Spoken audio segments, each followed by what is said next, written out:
એટલા માટે કહેવામાં આવે છે, જય જય જય હનુમાન ગુસાઈ જય જય જય હનુમાન ગુસાઈ કૃપા કરો ગુરુ દેવકી નામી કૃપા કરો ગુરુ દેવકી નામી સાધુ સંત કે तुम रखवारे साधु संत के तुम रखवारे असुर निकंदन राम दुलारे असुर निकंदन राम दुलारे उमा कहूँ मैं अनुभव उमा कहूँ मैं अनुभव अपना सत हरि भजन जगत सब सपना सते हरि भजन जगत सब सपना हरि व्यापक सर्वत्र समाना हरि व्यापक सर्वत्र समाना प्रेम प्रगट होई निजाना प्रेम प्रगट होई निजाना बोलिए द्वारकाधीश भगवान की આવી રીતે સભા ભરાણી છે. ભગવાન ભોળાનાથ બેઠા છે. દક્ષ છે એના સંબંધીઓને લઈને આવે છે. બધા ઊભા થઈ ગયા. ભગવાન શંકર આંખો બંધ કરીને બેઠા રહે. એને ખબર હતી કે આ ખોટો છે. બધા ઊભા થઈ ગયા, પણ શંકર ભગવાનને બેઠેલા જોઈને દક્ષને ગમ્યું નહીં. નંદીએ રોક્યા કે ભાઈ મહાદેવ આંખો બંધ કરીને બેઠા, થોડી દેર ઊભો રહે. પણ નંદીનું અપમાન કરી દક્ષ અંદર આવી ગયો. ભગવાન તો કંઈ બોલ્યા નહીં, પણ દક્ષ ભગવાનને જેમ તેમ બોલવા લાગ્યો. ખોટા માણસોને કોઈ કથાથી કોઈ પ્રયોજન નથી હોતું, એ તો પોતાનો દેખાવ કરવાની વાત હોય સાહેબ. એટલા બધા ઊભા થઈ ગયા, દક્ષ રાજી ન થયો. એને જોયું બેઠું છે કોણ, ઈર્ષાલુનો સ્વભાવ છે, તમારું કાળું જ પકડે. મારી જિંદગીમાં મેં કોઈ દી અપશબ્દ બોલ્યો નથી. હું ખીજાઈ જાઉં, તમારા મા બાપ તમારા પર ખીજાતા છે, તમારો પરિવાર ખીજા, કોઈ ભૂલ થતો બોલે, પણ હું આ શબ્દનો વિરોધી છું. મને કોઈ ગાળો બોલે તો ગમે નહીં, ગાળો બોલતો બી નથી સાહેબ, મારી જિંદગીમાં નહીં. હનુમાનજી સાક્ષી છે. હા બોલું ખરો વ્યવહારે, પણ ગાળ નહીં. મારા ગુરુદેવ બોલતા હતા, અપશબ્દ બોલે એને સાધુ ન કહેવાય, ગાળ બોલે તો નુગરો છે. સાધુના મુખે ગાળ ન. હું તો સરસ્વતીનો ઉપાસક છું સાહેબ. હા મારો સ્વભાવ છે, સાપને કડવાની મના છે, ફૂફાડા મારવાની નહીં. સાચું બોલીએ, લોકોને ગમે નહીં.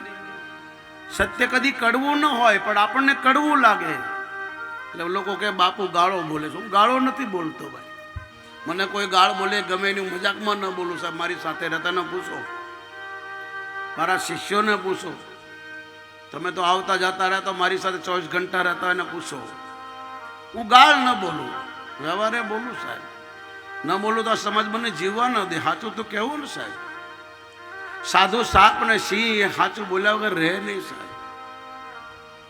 દક્ષે જેમ તેમ શિવજીને બોલ્યું અને શંકર ભગવાનનું અપમાન કરવા માટે યજ્ઞ રાખ્યો, દેખાવ કરવા માટે.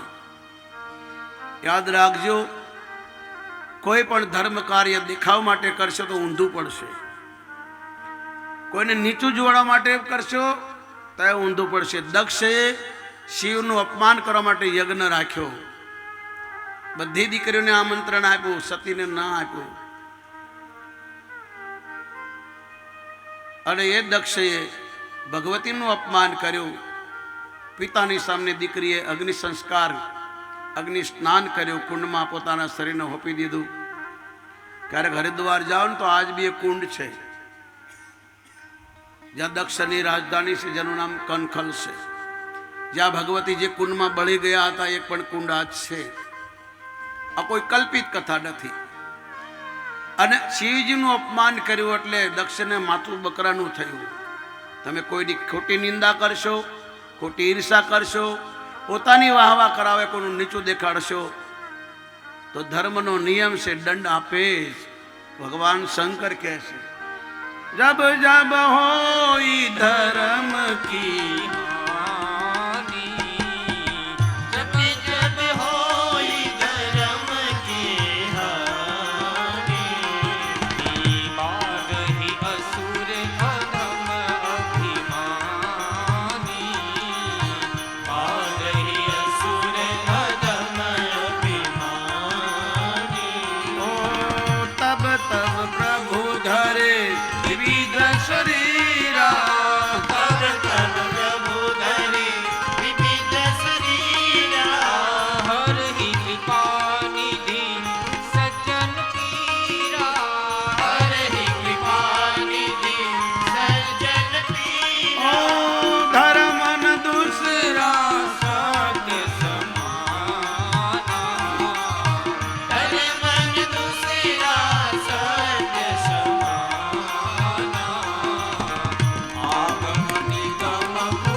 શિવ કહેશે પાર્વતી ધર્મને કોઈ પણ નુકસાન કરે તો ધર્મ સહન કરતો નથી. અગ્નિને અડો એટલે એનું કામ બાળવાનું છે સાહેબ. ગંગામાં નાવ એટલે એનું કામ પાપ ધોવાનું છે. માતા પિતાને પ્રણામ કરો એટલે પુણ્ય મળવાનું છે. ગાયની સેવા કરો એટલે મરણ સુધરવાનું છે. કોઈ સંતની નજીકમાં રહ્યો ને સંતની સેવા કરો એટલે જન્મ સફળ થવાનો છે. આ શાસ્ત્ર બોલે છે. દક્ષની દુર્દશા થઈ અને એ દક્ષને બીજો જન્મ લેવો પડ્યો. પ્રચિતના ઘરે જન્મ પડ્યો પણ એને આવું સુખ ન મળ્યું. આજે આ ગામમાં તમે જન્મ્યા છો, આ મર્યા પછી પાછો બીજો જન્મ આપણે લેવાનો છે. પણ વિશ્વાસ ન રાખજે કે આજ ગામ મળશે, આવા જ પરિવાર મળશે, આજ મા બાપ મળશે. નહીં સાહેબ. બહુના જન્મ નામંતે જ્ઞાનવાન પ્રદિત સમાત્મા દુર્લભો સર્વત્ર દેહિના મનુષ્ય દુર્લભો સુરાનામ સણભુગરો સદા. ભગવાન કૃષ્ણ પણ આ બોલ્યા છે, ભગવાન રામ પણ બોલે અને ભગવાન શંકર બોલે છે. માનવનો જન્મ છેલ્લો હોય છે. આ જન્મમાં જેવા કર્મ કરીએ એ પ્રમાણે આપણને જન્મ મળતો હોય છે. આગલા જન્મમાં તમે કોઈ બીજા ગામમાં જન્મ્યા, ત્યાં મા બાપ અલગ હતા, પત્ની અલગ હતી, પરિવાર અલગ હતો, અત્યારે અલગ છે. વળી પાસે ક્યાંય આ તો પુનરતિ જન્મ, પુનરતિ મરણ, પુનરતિ જઠની જનની જઠરે શયનમ. હે મૂઢમતી ભજ ગોવિંદમ, ભજ ગોવિંદમ, ભજ ગોવિંદમ મૂઢમતી. હે જીવ, ઈશ્વરનું ભજન કર. ઘર બાર છોડીને ભાગી જવાની જરૂર નથી. જ્યાં સો ત્યાં ઈશ્વરે તને 24 કલાક આપ્યા છે. એના માટે કઈ કાળ. કલયુગમાં બીજો કોઈ ઉપાય નથી. સુખદેવજી મહારાજ કહે છે, પછી ધ્રુવનું ચરિત્ર સંભળાયું, ઉતાનપાનનું. ધ્રુવના વંશમાં વેન રાજા થયો. આટલા બધા ધાર્મિક થયા પણ માના ચરિત્ર, માનો દોષ હોય એટલે દીકરો બગડે. ભગવાન કૃષ્ણ કહે છે, માતૃ દોષે ચરિત્રહીન. માના દોષથી છોકરો ચરિત્રહીન થાય, ચોરીએ થાય, લૂંટારો થાય, દારૂડિયો થાય. પિતૃ દોષે દરિદ્રતા, બાપનો દોષ હોય તો છોકરો મૂર્ખ થાય. કર્મ દોષે દરિદ્રહીનતા, કર્મનો દોષ એટલે તમે ગમે એટલું કરો એ ઊંધું જ પડે સાહેબ. ખાવું પીવું કમાવું સુવું એ તો કૂતરા કાગડા કરે છે. આપણામાં પશુમાં ફરક નથી. કાલે સુખદેવજી બોલ્યા હતા, આહાર નિંદ્રા મૈથુનો ભય મૈથુન સમાનસ એતત પશુ ભી નરાણા. હે રાજન, સુખદેવજી મહારાજ કહે છે, રાજા, આહાર ખાવું, નિંદ્રા સોવું, ભય ડરવું, મિથુન સંતાનનો જન્મ આપવો અને પાળવા પોષવા એ તો કૂતરા કાગડા કરે છે. બધા પશુ પક્ષીઓ કરે. 84 લાખ યોનિના જીવો કરે છે. માનવ કોઈ મોટું કામ નથી કરતો. અને માનવ કરતા પશુ પક્ષી સારા છે. એ પોતાનો ધર્મ નથી ચૂકતા, એકબીજાની ઈર્ષા નથી કરતા, એકબીજાની નિંદા નથી કરતા, એકબીજાની ખોટી વાતો નથી કરતા. એ સમયથી ખાય છે, સમયથી બેસે છે, સમયથી સૂવે છે. બરાબર પોતાનો ધર્મ બજાવે છે. રામકૃષ્ણ મહારાજ કહેતે થે કે આ માનવ ન હોત ને તો આ જગત સ્વર્ગ હોત. આ માનવે જ ખરાબ કર્યું છે આવીને. ભગવાનને ખબર નહોતી કાળા માથાનો માનવી આવું કરશે. સુખદેવજી કહે, રાજન, તું તારી સામે જો ને, તું ક્યાં હતો, ક્યાં આવી ગયો. ખબર નહીં આગલા જન્મમાં ક્યાં જન્મ થશે. પરિચિત પૂછે, ગુરુદેવ, આ સત્ય છે કે આ જન્મે મા બાપ મળ્યા પછી બીજા મા બાપ બદલાય છે, આવો પરિવાર બદલાય છે? સુખદેવજી કીધું, હા. કેવી રીતે? તો મહારાજ 5મા સ્કંદની કથા સંભળાવે છે. ધ્રુવના વંશમાં રાજા વેન થયો. એણે કીધું, હું જ ભગવાન છું, મારી જ પૂજા કરો, મારો જ હવન કરો, મને જ માનો, મારી જ વાહવા કરો, હું કહું એમ કરો. સંતો એને સમજાય એવું નથી ભાઈ. ભગવાન એક જ હોય, ગુરુ એક જ હોય, માં એક જ હોય, બાપ બે હોય પણ માં બે નથી હોતી. આ ભગવાને જગત બનાવ્યું છે. પૂજા એની થાય, કથા એની થાય, કીર્તન એનું થાય, તારી નહીં. તો સંતોનું અપમાન કરવા લાગ્યો. માણસ પાસે થોડો પૈસો આવી જાય, ખુરશી વધી જાય, થોડો ખોટાનો સંગ થઈ જાય એટલે વિમાનમાં ફૂલાય. સંતોએ સાપ આપ્યો, વેનનું મૃત્યુ થયું. એની માને ગમ્યું નહીં, પોતાના છોકરાને ઘરમાં રાખી મૂક્યો. મારે આનો અગ્નિ સંસ્કાર કરવો નથી. સંતો જોયું રાજા વગરનું રાજ ચાલતું નથી. વળી વેનને પાસે આવી એનો ડાબો હાથ મથ્યો, જેમ આપણે સાસ બનાવીએ. એક કાળો પુરુષ ઉત્પન્ન થયો અને કીધું, નિશા બેસી જા. એને કીધું, મારું કામ શું? બોલે, તો વનનો રાજા થા, તારું નામ નિશાદ પડશે. આવનારી પેઢીમાં તારા કુળમાં ભગવાન રામ તારા પિતરોના મિત્ર બનશે. જમણો હાથ મથ્યો તો મહારાજ પૃથ્વી ભગવાન પ્રગટ થયા. સાક્ષાત પૃથ્વી ને લક્ષ્મી દક્ષિણા સાથે પ્રગટ થયા. ભગવાનનો અવતાર હતા. દેવતાએ પુષ્પોની વર્ષા કરી, ભગવાન પૃથ્વીની જય જયકાર કરી. બોલીએ પૃથ્વી ભગવાન કી જય. ક્ષત્રિયનો બહુ મોટો મહાન રાજા થયો. એની જેવો આજ સુધી કોઈ રાજા નથી થયો, મહારાજ પૃથ્વી. પ્રજાની બહુ સેવા કરી. રાજા એટલે સમાજનો નોકર, નેતા એટલે સમાજનો નોકર. આ તો આપણે એને માન આપીએ છીએ. ભગવાન રામ બોલ્યા છે મર્યાદા પુરુષોત્તમ, રાજા એ સમાજનો નોકર હોય છે. પૃથ્વી મહારાજે આ નગરોનું નિર્માણ કર્યું. પહેલા આવા ગામડો નહોતા, આવા શહેરો નહોતા. લોકો પહાડોમાં, ગુફાઓમાં, જંગલોમાં રહેતા. પહાડોને તોડી નગરોના નિર્માણ કર્યા.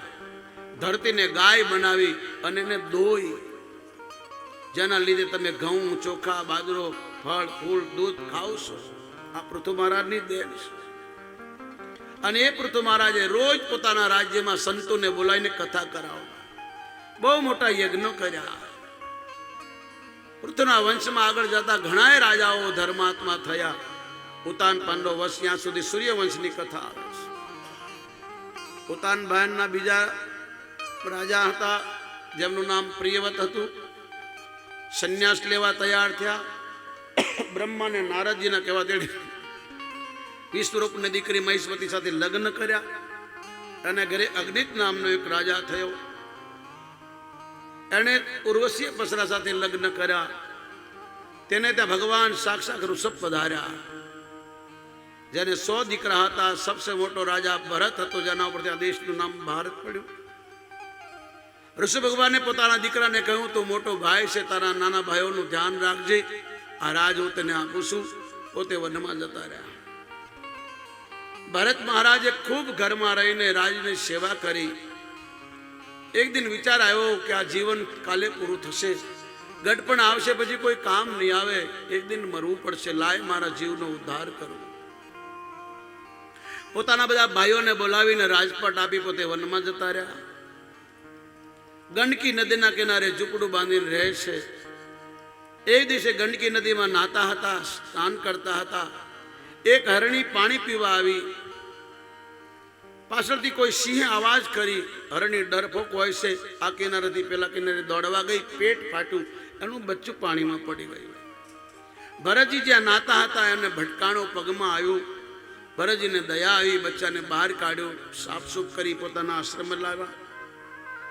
ગોવાળો પાસે દૂધ માગી માગીને બચ્ચાને પાયને મોટું કરે છે. બધું છોડીને બાવા બન્યા, પણ હરણમાં ફસાઈ ગયા. 4 વાગે ઉઠીને ધ્યાન કરતા હતા, બધું ભૂલાઈ ગયું. હરણમાં એટલો બધો મોહ થયો, પૂજા પાઠ બધું છૂટી ગયું. અને હરણ એક દી વનમાં ગયું, પાછું આવ્યું નહીં. એની ચિંતામાં રાજાનું મૃત્યુ થયું. સુખદેવજી કહે છે, બીજા જન્મે એને હરણ બનવું પડ્યું. જ્યાં દેશનો રાજા, જેનું નામ ભરત હતું, એક હરણના મોહ થયો કે એને બીજી વાર હરણ બનવું પડ્યું. વિચાર કરો, તમારી મારી શું દશા થશે. આ કલ્પિત કથા નથી. સુખદેવજી ગંગાના કિનારે હજારો સંતો બેઠા છે. કોઈની 5000ની વર્ષની ઉંમર છે, કોઈની 10,000ની વર્ષની ઉંમર. પરશુરામ ભગવાન તો અમર છે.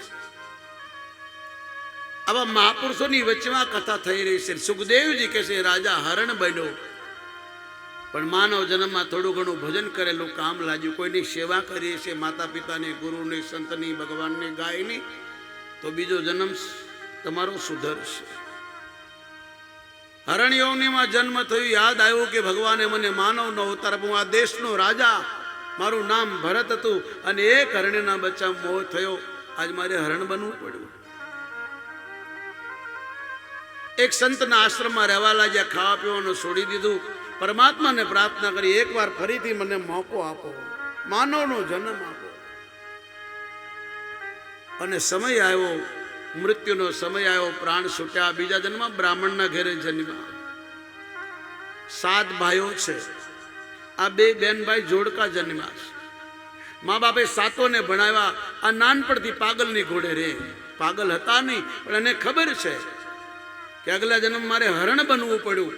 હવે જો મા બાપ હાથે, ભાઈ બહેન હાથે પ્રેમ રાખી, વળી પાસે મારે મરવું પડશે, જન્મવું પડશે, એટલે ગાંડાની ઘોડે રે. કોઈ બોલા તો બોલે નહીં, ભણવા જાય નહીં, ખાવાનું આપે તો ખાય નહીં. સૌથી નાના હતા, મા બાપને ચિંતા થઈ, 7 ભાઈઓને ભણાવ્યા, પરણાવ્યા, અને કોઈ પરણાવ્યો નહીં. પાગલ હાથે કોણ લગ્ન કરે? મા બાપ છોકરાની ચિંતામાં શાંત થયા, મૃત્યુ પામ્યા. હવે તો ભાઈ ભાભીઓ ભરતજીને મારે, બર્તન મંજાવે, કામ કરાવે, એઠું જૂઠું ખાવા આપે. ત્યારે એની બેને કીધું, ભાઈ તું પાગલ નથી, આવું નાટક શું કામ કરે? હું જાણું છું, આપણે નવી માના દીકરા છીએ, જૂની માના બધા છોકરાઓ તને મારે, મારાથી સહન થતું નથી, આવા ગાંડા શું કામ કાઢે છે? પણ ભરતજીને યાદ આવ્યું કે જો બહેનમાં પાછો મોહ થયો તો વળી ફસાય છે. એને આગલો જન્મ યાદ હતો, હરણમાં પ્રેમ થયો, હરણ થવું પડ્યું. હવે મારે આમાં લોકોની હાથે પ્રેમ નથી કરવો. કઈ ધ્યાન આપ્યું નહીં, બેનનું મૃત્યુ થયું. પછી તો ભાઈઓ કીધા કોઈ કામનો નથી, અને ખેતરમાં મોકલી દો. ખેતરમાં મોકલી દીધો, જાઓ ટોયા બનીને રહો, ચકલાને ઉડાડજો. પણ તો બેઠા બેઠા પ્રભુનું ભજન કરે. आओ चिड़िया खाओ खेत, भरी भरी खाओ खेत, राम की चिड़िया राम का खेत. आओ चिड़िया खाओ परी परी पेट. चकला ने उड़ाड़ता નથી, બેઠા બેઠા પ્રભુનું ભજન કરે છે. માનવનો જન્મ વારે વારે નહીં મળે. સારું થયું ભાંગી જંજાળ, સુખથી ભસ્યું શ્રી ગોપાળ. એ જંગલના રાજાએ મહાકાલી માતાની માનતા માની હતી કે મારે ઘરે દીકરો થાય ને તો કોઈ નર બલિ ચડાવીશ. એના ઘરે દીકરો થયો અને કહ્યું જાઓ માતાજીને બલિ ચડાવી છે, કોઈને પકડીને લાવો. અને એ જડ ભરતજીને પકડીને લાવે, માતાજીની સામે બેસાડે. અને જ્યાં એને મારવા જાય છે તો જગદંબાથી સહન થઈને કોઈ દેવી દેવતા બલિ નથી લેતા. પોતાને ખાવા માટે દેવતાને નિમિત્ત બનાવે છે.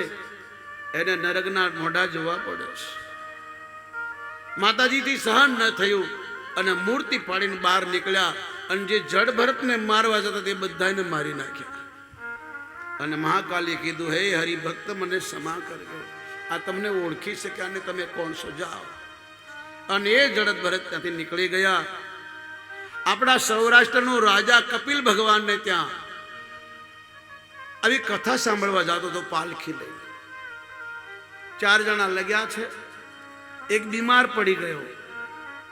રાજાને કહ્યું, સાહેબ હવે તમે 3 જણા છીએ. રાજાએ કીધું, જો કોઈ મજૂર મળે, દાડીઓ મળે તો કરો, જુઓ. એમાં પેલા જડ ભરત યાદ આવી, પકડી લીધા, એને લગાડી દીધા. એ પાલખી લાગી જા, અમારા દેશના રાજા. જડ ભરત કઈ બોલ્યા નહીં, પાલખી લાગી ગયા. પણ નીચે જોઈને ચાલે, કોઈ કીડી મકોડી પગમાં હોય તો કૂદે. પેલા રાજાને વાગે. અને એ રહુગણ રાજાને ક્રોધ આવ્યો, કારણ કે પૈસાનો નશો, શું રાજા છું, અભિમાન હતું. એકદમ કહેવા લાગ્યા, એ મૂર્ખાઓ સરખી રીતે ચાલો, મને વાગે છે, દેખાતું નથી, શું ખાધું નથી. એકદમ રહુગણ ગરમ થઈને બોલ્યો. ત્યારે 3માંથી એક બોલ્યો, સાહેબ અમે તો બરાબર ચાલી, પણ આ નવો આવ્યો ને બરાબર નથી ચાલતો. રહુગણે પાલખીની બહાર મોઢું કાઢીને કીધું, એ દેખાય છે તો પાડા જેવો, સરખો ચાલ ને, તને ખબર છે હું કોણ છું, તને દંડ આપીશ. જડ ભરતજીએ કોઈ ધ્યાન આપ્યું નહીં. થોડી વાર સારી રીતે ચાલ્યા, વળી પાછું પગમાં કીડી મકોડા કૂદ્યા. રાજાને વાગ્યું. એકદમ રાજા નીચે ઉતરી તલવાર ખોલીને મારવા ગયો. કીધું, ક્યારનો સમજાવું તો સમજતો નથી. જ્યાં મારવા ગયા તો એના ખંભામાં જનોઈ દેખી અને ખબર પડી આ તો કોઈ બ્રાહ્મણ છે. એકદમ તલવાર ફેંકી દીધી. પગ પકડીને કીધું, હું તમને ઓળખી શક્યો નહીં, મને ક્ષમા કરો. આપ કોણ છો? ભગવાન શંકર છો, જેની પાસે હું કથા સાંભળવા જાઉં એ કપિલ ભગવાન કોણ છો? મારી ભૂલ થઈ ગઈ. હું યમરાજથી નથી ડરતો, શિવથી નથી ડરતો, હું સાધુ બ્રાહ્મણોથી બહુ ડરું છું. મને ક્ષમા કરો, આપ કોણ છો? પછી જડ ભરતને થયું, આને મેં ખંભે ઉતાર્યો છે, જો આનો ઉદ્ધાર નહીં કરતો મને પાપ લાગશે. સાધુ એને જ કહેવાય જે બીજાનું કલ્યાણ કરે. હજારો બ્રાહ્મણો ભેગા થાય, કદી નહીં બોલે બ્રાહ્મણો કા કલ્યાણ. હજારો સંતો ભેગા થાય, કદી નહીં બોલે સંતો કા કલ્યાણ હો. હજારો બ્રાહ્મણો સંતો જ્યારે ભેગા થશે એક જ બોલશે વિશ્વ કા. સાધુ સંતો બ્રાહ્મણો આ વિશ્વના કલ્યાણ માટે જ મતતા હોય છે. પછી જડ ભરતને દયા આવી કે લાયા જીવ લાયક છે એને જ્ઞાન આપો, આત્મજ્ઞાન આપો. રાજન, તું તો ખાલી કાઠિયાવાડનો રાજા છે, હું તો પૂરી ધરતીનો રાજા. પણ એક હરણના બચ્ચામાં મોહ થયો, મારે હરણ બનવું પડ્યું, તારું શું થશે? હે રાજા, વારે વારે માનવ જન્મ મળતો નથી, આ છેલ્લો જન્મ છે. ઈશ્વરે તને સંપત્તિ આપી છે, એનો સદુપયોગ કર. સમય મળ્યો છે, પ્રભુનું ભજન કર. આત્મજ્ઞાન આપ્યું અને જડ ભરતના ચરણમાં પડી. રોહુગણે જડ ભરતને ગુરુ માનીને આત્મજ્ઞાન લીધું. સુખદેવજી કહે છે, જો ક્યાંનો રાજા અને ક્યાં બન્યો. આ કર્મ પ્રમાણે બધાને જન્મ મળતા હોય છે, એટલે માનવે કદી કોઈને સતાવવા નહીં. એવા કર્મ ન કરવા. જો બીજી વાર પાછું આવો જન્મ થાય, પશુ પક્ષીમાં બધાને જવું પડે સાહેબ. ક્યાં ભરત રાજા, આ દેશનો રાજા, જેના ઉપર આ દેશનું નામ ભારત પડ્યું, એ ભરતને હરણ બનવું પડ્યું. તો જે રાત દિવસ પતિ પત્ની પરિવારના મોહમાં ફસાશે, હે રાજન, એની શું દશા થશે? સારું કહ્યું તે ઘર છોડી દીધું, સારું થયું તે ઈશ્વરની શરણ લીધી. બાકી ઘરમાં હો તો 4 જણા ઉઠાવીને શમશાન ભેગા કરે. આજ હજારોની વચમાં રાજા તું બેઠો છે, ભગવાનની કથા સાંભળે છે. ધન્ય તારા મા બાપને, ધન્ય તારા પરિવારને, ધન્ય તારા પૂર્વજોને કે આજે શ્રીમદ ભાગવતની શરણમાં બેઠો બેઠો તું કથા સાંભળે છે. જડ ભરતની કથા કરી, પરિસ્થિતિ હાથ જોડ્યા. ગુરુદેવ, હવે મને ભગવાનના જન્મની કથા સંભળાવો. મારું મૃત્યુ નજીક છે. મારા વંશમાં જે જે રાજાઓ થયા એ મહાપુરુષોની મને કથા કહો. સુખદેવજી કહે છે, રાજન, તારા કુળમાં અનેકો રાજા થયા, એવા મહાપુરુષો થયા જેનું નામ લો તો ગંગાજીમાં સ્નાન કરવાનું મન મળે. એવા કર્મ કરો, તમને લોકો યાદ કરે. બાકી મરવાનું તો બધાને છે. કબીરા જગ મેં પેદા હુએ, जग हसे तुम रोय, अब ऐसी करनी कर कलो कि तुम हसो और जग रोय. એવું કામ કરતા જાજો કે આપણા મર્યા પછી લોકો આપણને યાદ કરે.